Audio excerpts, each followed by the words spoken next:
जो खेलना जानते हैं ना, उनका सम्मान करना पड़ता है। निकम्मे तो चाटुकार होते ही हैं।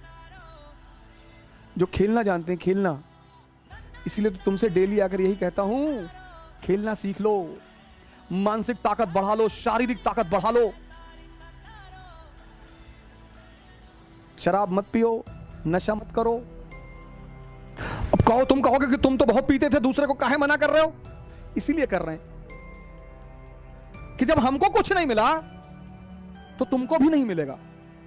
हमको भी ध्यान और योग से ही मिला, इसलिए मैं तुम्हें ज्यादा अनुभव के साथ मना कर सकता हूं। कई बार लोग कहते हैं तुम तो अपने जमाने के बहुत बड़े शराबी थे। जी, हमको कुछ नहीं मिला, भटकते रहे, रोते रहे। मुझे जो कुछ मिला, जो कुछ, वो ध्यान, योग और संतों की सेवा से मिला। वही तो तुम्हें बता रहा हूं।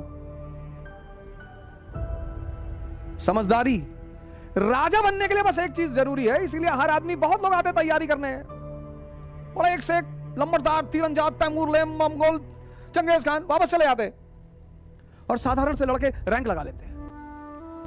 मैंने कहा ना, तुमको पता ही नहीं रावण को कहां मारना है।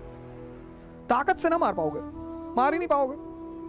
जिस दिन मुसलमान एक बात मानना शुरू करेगा, एक, बहुत सारे मानते भी हैं,